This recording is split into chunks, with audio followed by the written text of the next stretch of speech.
Ana Carolina, nutricionista, e atualmente eu faço especialização em doenças crônicas aqui na Faculdade de Medicina de Ribeirão Preto. E hoje a gente vai falar um pouquinho sobre o açúcar, tá? Então, eu preferi trazer para vocês, desde o comecinho do conceito do que é açúcar, para a gente conversar sobre o que a gente está falando, desde do nutriente até a digestão e como ele é absorvido no nosso corpo. Então, o que é o açúcar? O açúcar ele é um carboidrato e ele é naturalmente contido em alguns alimentos. E ele pode ser ou adicionado às preparações ou ele já pode ser característico de uma preparação. E a principal característica de sensação dele, né, sensorial na nossa boca, é o sabor adocicado. Então, isso é o açúcar, tá? Como ele é digerido. Então, como uma molécula de açúcar, ela é digerida no nosso corpo. Quando a gente coloca o açúcar, quando eu digo açúcar, pode ser ou uma preparação doce ou um alimento doce. Então, por exemplo, uma fruta, ela é rica em um tipo de açúcar que a gente vai falar mais para frente. Então, isso já caracteriza um alimento doce, né? Ela tem um sabor um pouco mais adocicado e ela é naturalmente adocicada, tá? Então, como essa digestão acontece? Esse alimento entra na nossa boca e a saliva já vai ajudando junto com a mastigação e o processo que o dente vai ajudando a quebrar o alimento, ela vai ajudando a quebrar um pouco as moléculas desse alimento. Então, o alimento que está inteiro, vamos pensar, por exemplo, no morango. Eu coloco ele na boca, eu mastigo, ele vai ficar em pedaços menores e a saliva, ela já ajuda a quebrar um pouco esse nutriente, né, o açúcar, no caso, o carboidrato. E aí, quando a gente vai engolir, né, esse alimento passa para o nosso estômago e o suco gástrico, que é aquela coisa ácida que fica dentro do nosso estômago, ajuda a esse alimento que já está numa consistência mais pastosa a quebrar um pouco mais, né? O ácido, ele ajuda esse alimento a ir se digerindo. Depois que ele sai do estômago, ele vai para o intestino delgado. No intestino, esse alimento, ele já está numa consistência bem pastosa e o ácido ajudou a quebrar bem as moléculas desse alimento. Então, ele já está bem quebradinho. É como se você tivesse uma barra de chocolate inteira e quando ele chega no intestino já está um chocolate ralado, tá? Ele já está em pozinho. Quando ele chega no intestino delgado que ele faz a transformação, né, do alimento que está só em forma de pozinho, né, naquela consistência bem pastosinha, ele vai transformar aquela consistência em glicose, tá? É um processo que acontece dentro do intestino.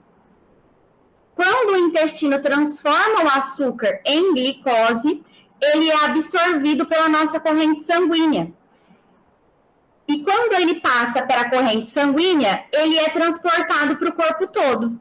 Então, esse é o processo de digestão de um açúcar, tá? É assim que ele é digerido do nosso corpo. Então, ele começa com a digestão na boca e termina com a digestão no intestino delgado. E o que é a glicose? Então, a glicose, ela é o que o açúcar se transforma depois que ele passa para o intestino delgado. E, na verdade, tudo aquilo que a gente consome vai se transformar em glicose dentro do nosso corpo. Por quê? O corpo, ele absorve a glicose de uma forma eficiente.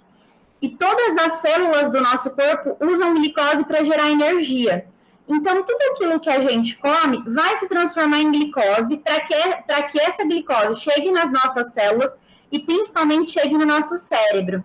Porque a principal fonte de energia que o cérebro tem e a única fonte que o cérebro consegue absorver de energia é através da glicose. Então, quando a gente come uma comida tanto com açúcar em adição, ou, por exemplo, uma comida que já é fonte de açúcar, como eu falei, por exemplo, o morango, que a gente citou anteriormente, quando ele passa pela digestão na boca, passou pelo estômago, foi para o intestino e passou para a corrente sanguínea, ele vai se transformar em glicose.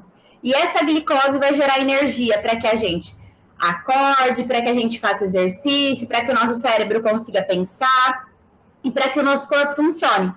Então, tudo aquilo que o nosso corpo ingere vai se transformar em glicose em algum momento. E os alimentos ricos em açúcar vão ter um número, né, de moléculas de glicose maior, porque eles já são açucarados, tá? À medida que a gente come os alimentos, principalmente os alimentos ricos em açúcar, a nossa glicemia aumenta. Então, o que é a glicemia? É o número de moléculas de glicose na nossa corrente sanguínea. Então, à medida que a gente come, a nossa glicemia vai aumentando, e aí ela sinaliza para um órgão chamado pâncreas para liberar um hormônio para ajudar essa glicose a ser absorvida pelo corpo e ser distribuída, que é a insulina. Então, a gente faz esse processo todos os dias, o tempo todo, tá? Dentro do nosso corpo. E a insulina é a responsável para mover a glicose do sangue para dentro das células do corpo para gerar energia. Então, uma pessoa, por exemplo, que tem diabetes, ela já está com um mecanismo de liberação de insulina para o pâncreas, né, pelo pâncreas, um pouco prejudicado. Então, a taxa de glicose, o número da glicemia dessa pessoa fica mais alta, porque ele não consegue tirar o tanto de glicemia que precisa da corrente sanguínea para colocar dentro da célula. E aí isso gera prejuízo no nosso corpo ao longo do tempo, tá? E quando a gente fala sobre a digestão dos alimentos, né, a gente fala sobre a digestão de todos os tipos de alimento. Naquela conversa que a gente teve sobre a farinha de trigo, polvilho, a farinha de mandioca, a gente falou brevemente já sobre o processo, né, de que cada farinha tem uma quantidade de carboidrato e, consequentemente, tem uma quantidade de açúcar.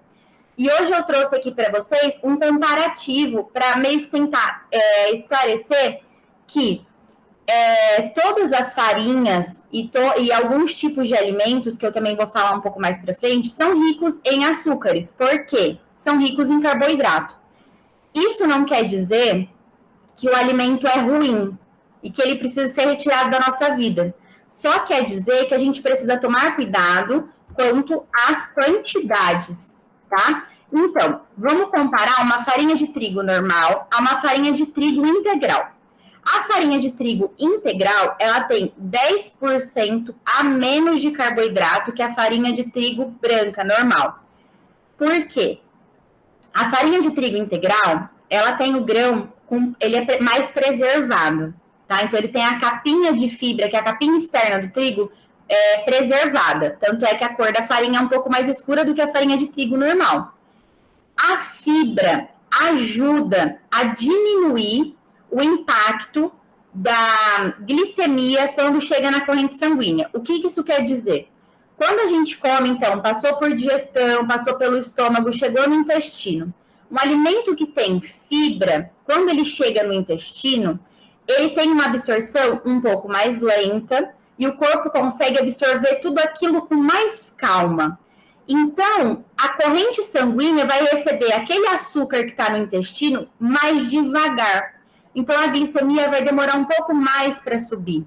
Então, a gente fala que esse índice da glicemia é um pouco menor. A gente chama isso de índice glicêmico. Então, a gente, no final das contas, ele tem um pouquinho menos de carboidrato na hora de ser absorvido, tá? E, consequentemente, um pouco mais de fibra do que, no caso, a farinha de trigo branca. Então, quando a gente faz o comparativo, por exemplo, da farinha de trigo normal com a farinha de trigo integral, a gente tem um pouco menos de carboidrato, mas a gente tem 240% a mais de fibra e 20% a mais de proteína. Então, nessas duas farinhas, a gente tem um pouco mais de carboidrato na farinha de trigo branca e um pouco menos na farinha de trigo integral.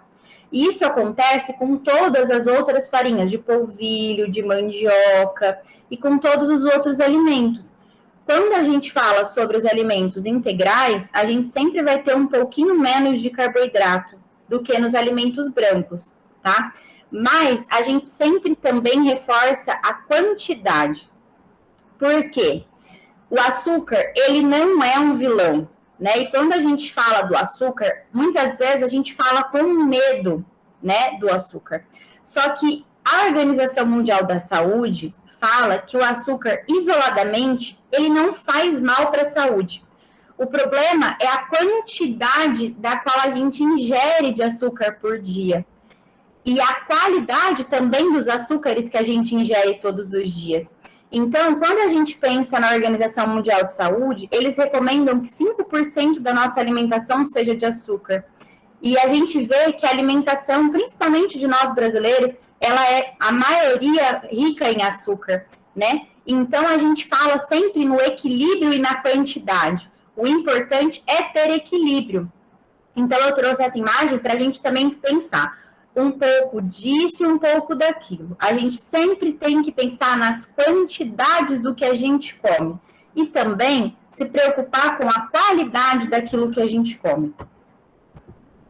E quais são, então, os tipos de açúcar, né? Aqui nessa imagem tem alguns tipos de açúcar, tá? A gente tem o açúcar refinado, né? O açúcar cristal, o demerara, o mascavo, o melado e o açúcar de coco. O melado é o primeiro a ser extraído da cana-de-açúcar, tá? Ele é o caldo da cana, então vamos pensar na cana sendo moída, né? Ele é o caldo da cana cozido e ele não tem nenhum tipo de processamento químico. Então, ele forma essa consistência de melado. Depois, ele vai para a extração do mascavo, né? Que ele é o melado da cana-de-açúcar, né? Que já foi extraído e ele é seco, né? Ele passa por um processo de secagem. Então, ele fica numa consistência mais grossa e esse tom bem amarronzado. Depois disso, ele passa, né, para o processamento do demerara, que ele é o caldo de cana, então, que foi extraído em forma de melado, foi secado, e ele foi clarificado. Então, ele sofre um processo de ficar um pouquinho mais claro. E ele é centrifugado, ele é colocado num lugar que é como uma centrífuga, como se fosse uma máquina de lavar bem rápida, e ele gira e ele vai ser centrifugado. Então, ele fica nesse tom um pouco mais claro e ele consegue ser um pouco mais soltinho. Depois desse processo, ele passa, né, para o cristal. O açúcar cristal, ele é o caldo da cana que foi centrifugado, clareado com enxofre, e ele tem a adição de soda cáustica, para ele ficar dessa cor bem clarinha e com os grânulos, né, os cristalzinhos um pouco maiores. E depois tem o açúcar refinado, que é o açúcar cristal, que é dissolvido e tratado com o enxofre e a soda cáustica também. E ele é dissolvido para ficar com aqueles grânulos bem fininhos. E aí a gente tem também o açúcar de coco, né, que vem das palmeiras de coco. Ele é a origem mais bruta, né, desse tipo de açúcar. Ele só tem um tipo de extração. E ele é bem parecido com o processamento do açúcar mascavo, tá? Então, a gente pode ver que um tipo de açúcar, ele passa por 5 tipos de processamento, né? E a gente vê o quanto isso tem de interferência, por exemplo, dentro de uma fábrica. Então, quando a gente pensa no valor nutricional do alimento, então, do açúcar, o melado, o açúcar mascavo e o açúcar demerara, eles têm uma qualidade melhor do que o açúcar cristal e do que o açúcar refinado. Por quê?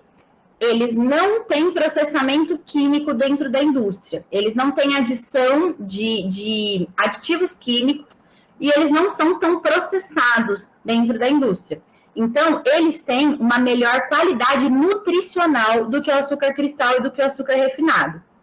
Mas a gente também sabe que isso impacta muito no valor do produto. Então, não quer dizer que a gente só possa consumir açúcar mascavo, açúcar demerara, açúcar de coco ou melado. Isso quer dizer que se você puder optar por açúcares menos processados, você faz essa opção. Se você não puder, a gente vai pensar nas quantidades. Então, reduzir as quantidades de açúcar de adição dos alimentos para que a gente tenha uma menor quantidade deste tipo de açúcar dentro do nosso corpo.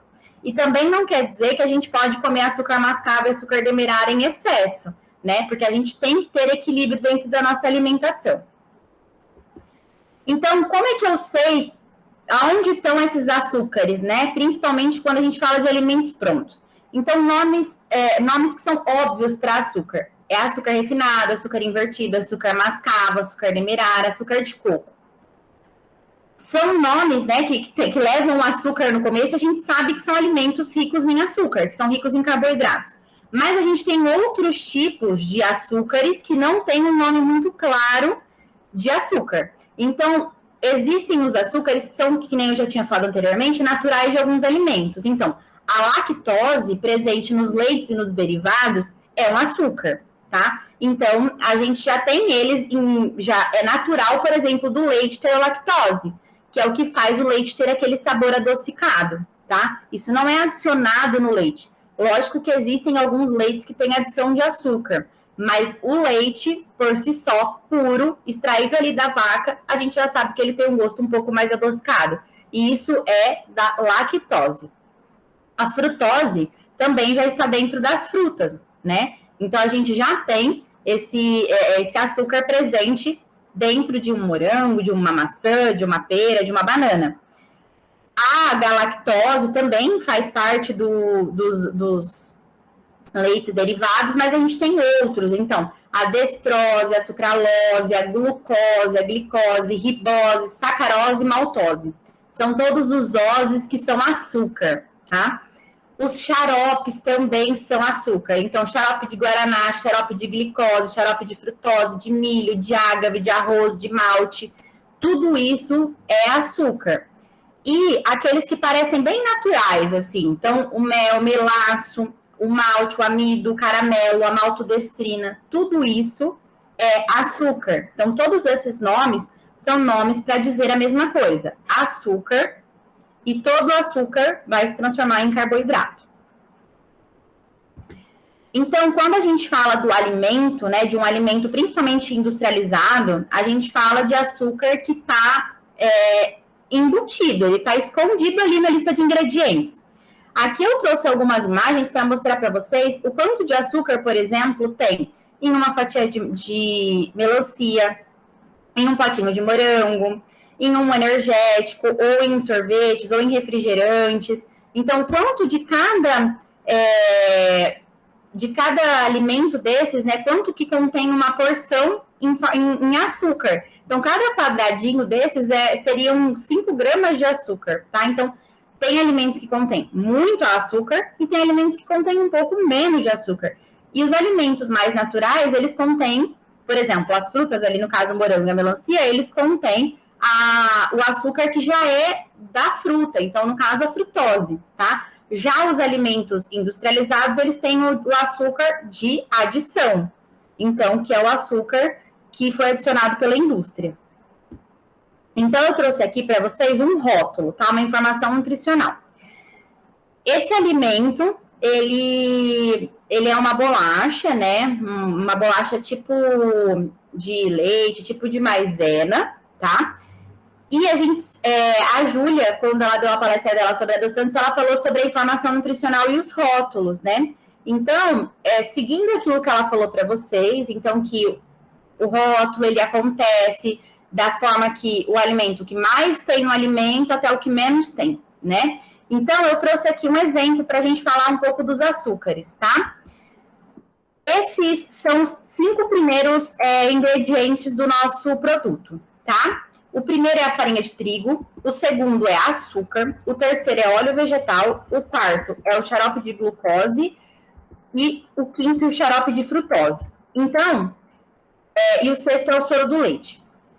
Então, nesse alimento aqui, no caso, dos 5 primeiros ingredientes, 3 são fontes de açúcar, tá? O açúcar puro, né, que está escrito só açúcar, e o xarope de glucose e o xarope de frutose, que são outros 2 tipos de açúcar.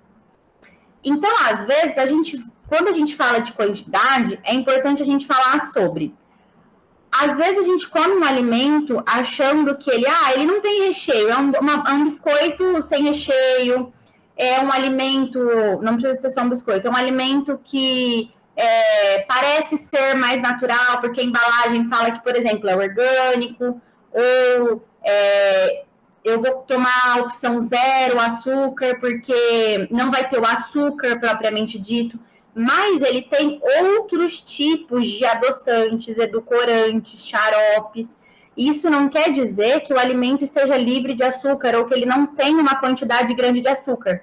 Só quer dizer que os nomes dos açúcares são diferentes. E aí, muitas vezes, a gente se confunde na hora de fazer uma boa compra no mercado de alimentos prontos, porque a gente tem outros nomes para falar de um mesmo ingrediente, que é açúcar. Então, para esse alimento que eu trouxe aqui como exemplo, a gente sentaria e comeria tipo 10, 20, 30 biscoitinhos. E aí a gente pensa que ele tem 3 fontes de açúcar entre os principais ingredientes. Então, olha a quantidade de açúcar que a gente está colocando dentro do nosso corpo em um alimento tão inofensivo. Isso não quer dizer que a gente não possa comer esse alimento. Só quer dizer que a gente tem que ficar bem atento na quantidade que a gente come daquele alimento. Porque quando a gente fala que o açúcar é um vilão, a gente fala na quantidade de açúcar muito alta, prejudicando a nossa saúde. Agora, quando a gente come com consciência, olhando os rótulos, comendo com quantidades equilibradas, a gente tem um impacto na nossa saúde muito menor. E a gente sabe também que a leitura de rótulos é bem difícil, porque é tudo muito pequeno, é tudo muito miudinho. Então, muitas vezes, e assim, é muito difícil você ficar parando no mercado para ficar olhando rótulo por rótulo. Então, eu trouxe também para vocês um aplicativo de celular que ele se chama Desrotulando. Ele é um aplicativo muito interessante para que a gente coloque nos alimentos, até que nem dentro da nossa casa, para a gente ir testando. E ao longo do tempo, a gente vai criando um olho um pouco mais clínico para os alimentos. Esse aplicativo, ele é como se fosse um scanner, né? Você abre o aplicativo, essa imagem do celularzinho é a imagem da tela inicial dele. E aí, nesse botãozinho azul lá no final da tela, você clica e ele vai escanear o produto que nem está na segunda imagem. Escaneie rapidamente o código de barras do produto. Ele mesmo escaneia o código de barras do produto e aí ele já dá uma nota para aquele produto. Então, vamos supor que você escaneou então, esse alimento aqui e ele deu que o alimento é 100. Então, o alimento é excelente. E ele vai te dizer o que é bom nesse produto. E se o alimento não for tão ruim, ele vai te dizer o que está de errado nesse produto. Então, por exemplo, aqui também a gente tem uma imagem de um que é 91. Ele ainda é excelente, mas ele mostra a escalinha, né? De poderia ser até melhor. E ele vai te mostrando, por exemplo, um alimento ruim. Ah, esse alimento tem muito açúcar. Ah, esse alimento ele tem muita gordura. Então, assim, esse aplicativo, ele é uma forma interessante para quem tem acesso, né? Para quem tem, para quem gosta, né, de tecnologia, de mexer no celular, ele é um aplicativo bem interessante para a gente começar a ter uma leitura de rótulos bem dinâmica. E a gente pode fazer isso dentro da nossa casa, no mercado, e ele é um aplicativo bem levinho para celular, tá? Então, ele é uma forma interessante também da gente conseguir ir desvendando os nomes difíceis que tem dentro dos rótulos. E dentro dessa palestra sobre açúcar, eu acho importante a gente reforçar que tudo aquilo que a gente consome tem que ser consumido com consciência. O que eu quero dizer? A gente precisa entender que a comida, né, o alimento, ele é muito complexo, né? Quando a gente se alimenta, quando a gente senta à mesa, a gente não está só colocando comida para dentro, né? A gente está confraternizando com a família, celebrando uma data especial, comemorando a vida, a gente está encontrando amigos, encontrando pessoas importantes, ou a gente está somente sozinho, degustando uma refeição gostosa que a gente preparou. Então, o comer, ele é muito além do que um açúcar, um carboidrato, uma gordura, uma proteína. O comer, ele é afeto. E quando a gente fala do açúcar e do doce, a gente sempre lembra que o açúcar e o doce são questões afetivas.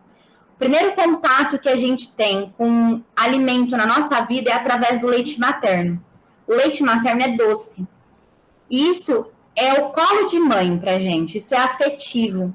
Então, a gente gostar de doce, ter preferência pelo açúcar é justificado pela ciência, é justificado pelo histórico que a gente tem de vida. Porque o primeiro contato que a gente tem com comida na nossa vida é açúcar, é doce. Só que isso não quer dizer que a gente tenha que comer tudo aquilo que a gente tem vontade na quantidade que a gente tem vontade. A gente pode comer tudo que a gente deseja, só que em quantidades equilibradas, porque a vida ela tem que ter equilíbrio. E a alimentação ela não pode ser um medo, ela não pode ser um terrorismo para a gente, porque alimentar-se é confraternizar, né? Alimentar-se é celebração. Isso não pode ser um medo para a gente. Só que a gente tem que sempre pensar que a gente precisa ter, sim, consciência das quantidades. Então, tudo bem eu comer um pedacinho de chocolate todos os dias. Tudo bem eu querer comer um doce todo final de semana. Eu querer usar farinha de trigo branca para preparar um produto. Isso não vai acabar com a minha saúde por eu fazer essas escolhas. Agora, se eu fizer escolhas não tão saudáveis todos os dias, a todos os momentos, aí sim eu tenho um prejuízo para a minha saúde. Então, a gente tem que tentar ter uma alimentação equilibrada. Frutas, legumes, verduras, as carnes, os ovos, os leites, as proteínas, né, no geral. E também ter os açúcares, também ter os doces, as farinhas, as gorduras. Então, a gente tem que ter tudo equilibrado na nossa vida. E pensar que a alimentação não pode deixar de ser um prazer, tá? E é isso, muito obrigada. E se vocês tiverem alguma